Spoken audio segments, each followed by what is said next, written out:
उपस्थित सर्व शोकाकुल जन हो. पराधीन आहे जगती पुत्र मानवाचा, या ओळीची प्रचिती अशा प्रकारच्या घटनांमधनं आणि आजच्या कार्यक्रमामधनं देखील आपल्या सर्वांना येते.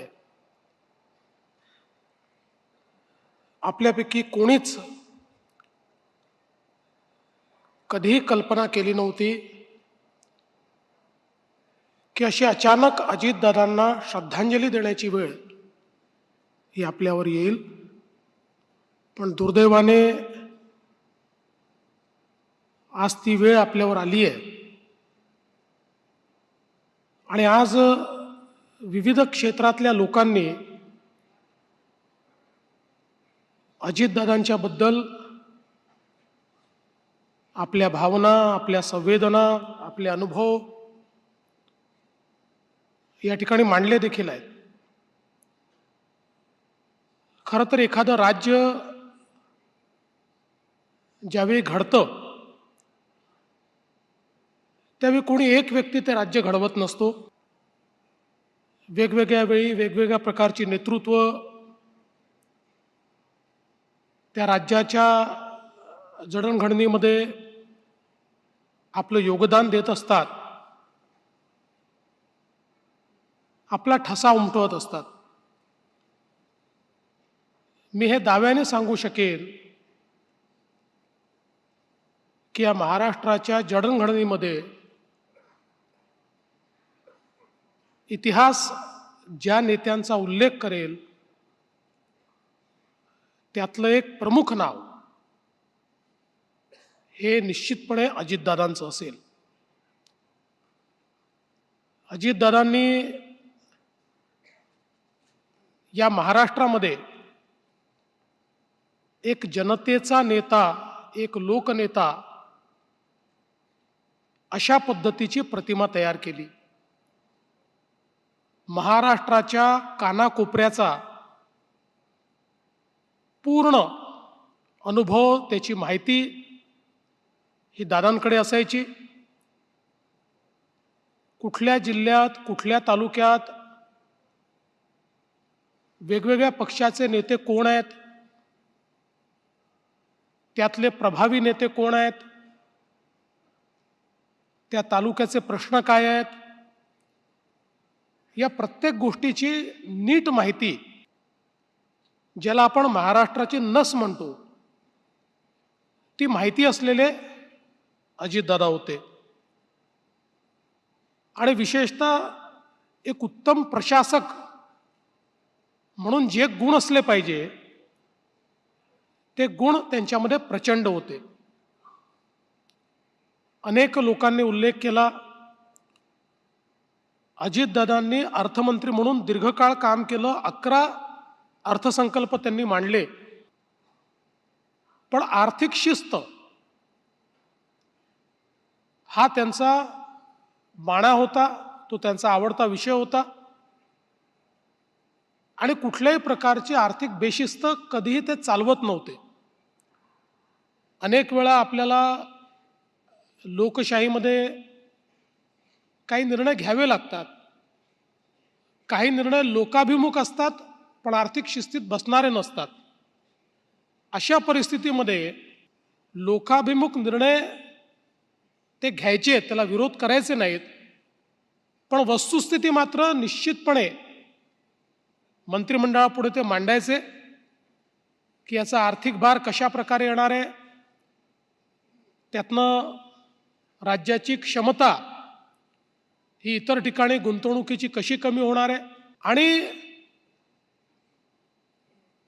मंत्रिमंडळात येत असताना प्रत्येक विषयाचा प्रदीर्घ आणि सखोल अभ्यास करून दादा यायचे. कितीही विषय मंत्रिमंडळात असो, त्या प्रत्येक विषयाबद्दल 3-4 ओळीची माहिती त्यांच्याकडे असायची, त्याचा पूर्ण अभ्यास केलेला असायचा. आणि जिथे आवश्यक आहे त्या ठिकाणी आपलं मत हे ते नेमकेपणाने व्यक्त करायचे. आणि म्हणूनच एक प्रशासक म्हणून आपण जर बघितलं, आपलं खातं चालवत असताना त्या ठिकाणी निर्णय क्षमता नितीनजींनी आता उल्लेख केला, कधीही फाईल दादांकडे थांबलेली मी बघितली नाही. निर्णय क्षमता प्रचंड होती, त्यामुळे तात्काळ निर्णय ते घ्यायचे. आणि वेगवेगळ्या पद्धतीनं या ठिकाणी प्रशासन उत्तम प्रकारे चाललं पाहिजे, याकरता अधिकाऱ्यांवरही एक जरब ही दादांची असायची. वेळेवर बैठक होणार, त्या बैठकीमध्ये नेमकेपणाने, कधी अघळपघळ अशा प्रकारची दादांची बैठक नाही. जो विषय, त्या विषयावर दादा बोलणार आणि त्या क्षणी निर्णय करणार. आणि अधिकाऱ्यांनी जर दुसरी बाजू सांगितली आणि ती पटली, तर त्यावेळी त्या बैठकीत असलेल्या आमदारांनाही तुमची बाजू योग्य नाही आहे, ती राज्याच्या हिताची नाही आहे, हे सांगण्याची हिंमत असलेले अजितदादा आम्ही सगळ्यांनी बघितले. सहकाराचं क्षेत्र असो, क्रीडा क्षेत्र असो, विविध क्षेत्रांमध्ये त्यांनी काम करत असताना आपल्याला याची कल्पना आहे की ज्या क्षेत्रामध्ये त्यांनी हात घातला, नेमकेपणाने, नीटनेटकेप्रमाणे आणि शिस्तीत, आणि शिस्तीच्या बाबतीत साखर कारखानदारीमध्ये एखाद्या नेत्याचा कारखाना जर नीट चालत नसेल तर तोंडावर त्याला सांगायचे, एखाद्या आमदाराला सांगायचे की असं कसं चालवता तुम्ही, अशा पद्धतीने नाही चालत. त्यामुळे प्रत्येक क्षेत्रामध्ये त्यांची शिस्त होती. म्हणून त्यांनी ज्या ज्या गोष्टी हातामध्ये घेतल्या त्या शिस्तीत आणि उत्तमपणे चालवण्याचा, टापटीपपणे चालवण्याचा त्यांचा नेहमी प्रयत्न असायचा. आणि या सगळ्या क्षेत्रांमध्ये काम करत असताना एक प्रचंड मोठा जनसंपर्क तर त्यांचा होताच, पण त्याचवेळी वैयक्तिक संबंध ठेवणं ही देखील एक प्रकारे त्यांची हातोटी होती. खरं तर दादांच्या बोलण्यात एक जरब होती. त्यामुळे अनेक वेळा कार्यकर्ते, आमदार हे थोडं त्यांच्यासमोर शिस्तीत असायचे, पण त्याच लोकांशी अतिशय वैयक्तिक अशा प्रकारचा संबंध देखील दादांचा असायचा. त्यांच्या सुखदुःखामध्ये दादा सामील असायचे. त्यांच्या अडीअडचणींकरता प्रसंगी संघर्ष करावा लागला तर संघर्ष देखील दादा करायचे. आणि म्हणूनच मला असं वाटतं की एक प्रचंड मोठा गोतावळा हा दादांनी तयार केला. आणि खरं तर एक गोष्ट मी नमूद केली पाहिजे की दादांच्या स्वभावातली शिस्त उभ्या महाराष्ट्राला माहिती होती. आणि कदाचित वेगवेगळ्या पद्धतीने महाराष्ट्राने दादांना श्रद्धांजली दिली असेल, पण त्यातली एक पद्धत, ज्यावेळी दादांचा अंत्यसंस्कार झाला, लाखो लोक त्या ठिकाणी हजर होते, प्रचंड मोठा जनसमुदाय होता, पण त्यातल्या प्रत्येकाने दादांना आवडते तशी शिस्त पाळली. आणि अतिशय शिस्तीमध्ये लोकांनी त्या अंत्यसंस्कारात देखील भाग घेतला. मी तर असं म्हणेन की त्यांनी आपल्या परीनं दादांना दिलेली ती एक श्रद्धांजलीच होती.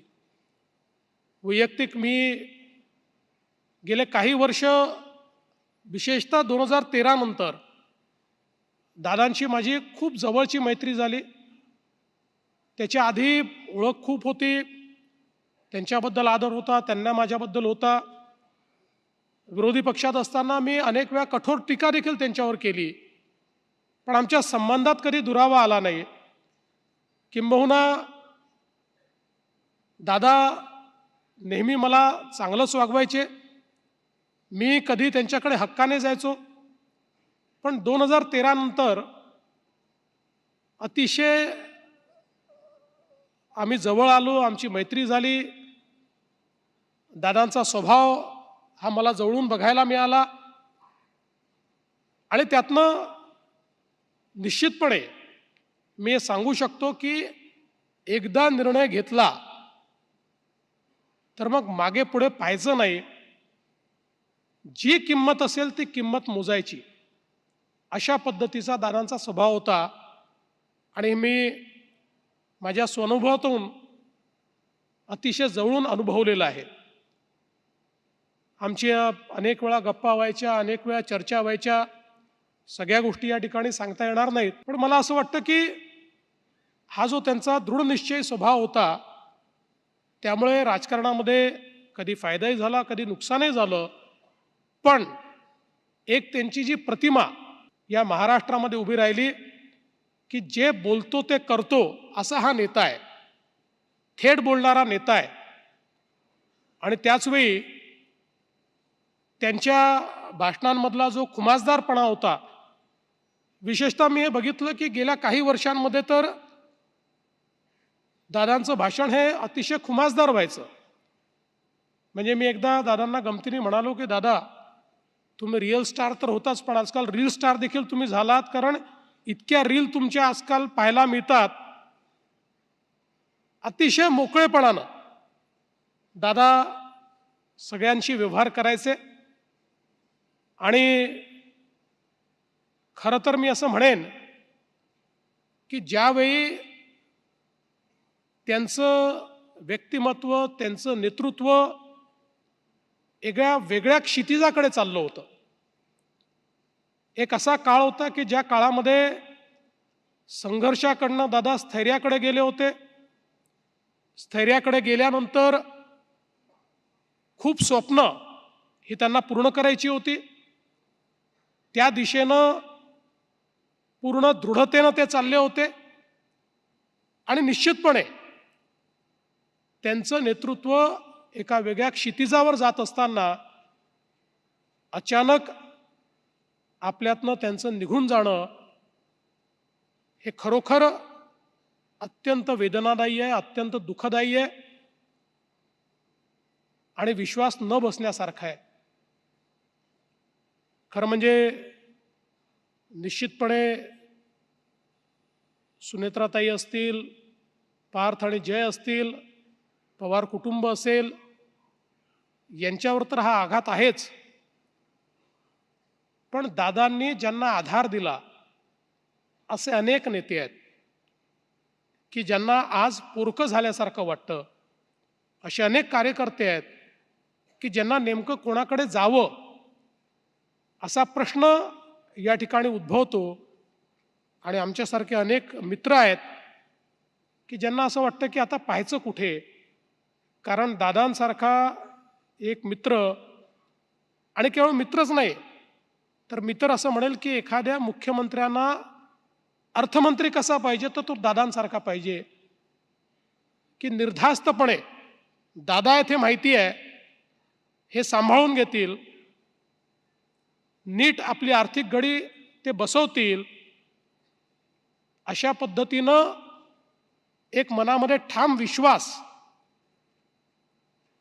असताना, आणि खरं म्हणजे दादांनी तर यावर्षी आणि पुढच्या वर्षी अर्थसंकल्प मांडल्यानंतर एक नवीन रेकॉर्ड या महाराष्ट्रामध्ये तयार केला असता. अशा परिस्थितीमध्ये दुर्दैवाने आता तो अर्थसंकल्प मला मांडावा लागतोय. पण मला असं वाटतं की जी आर्थिक शिस्त या महाराष्ट्राला दादांनी शिकवली, त्या शिस्तीतच तो अर्थसंकल्प मांडण्याचा प्रयत्न हा मी करेन. आणि आपण सगळे मिळून दादांचे जे स्वप्न आहेत, त्यांचे जे गुण आहेत, त्यांचा जो गुणवत्तेचा आग्रह आहे, क्वालिटीचा आग्रह आहे, सकाळपासनं रात्रीपर्यंत न थकता काम करण्याची त्यांची जी जिद्द आहे, ही प्रत्येक गोष्ट आपण सगळे अंगीकारू. आणि मला असं वाटतं की दादांची स्वप्न पूर्ण करणं आणि या महाराष्ट्राला पुढे नेणं हीच खऱ्या अर्थानं त्यांना श्रद्धांजली ठरेल. मी स्वर्गीय दादांना विनम्र श्रद्धांजली अर्पण करतो आणि ईश्वराने त्यांच्या कुटुंबाला आणि आपल्या सर्वांना हे दुःख सहन करण्याची शक्ती द्यावी अशी ईश्वरचरणी प्रार्थना करून माझं बोलणं संपवतो. ओम शांती.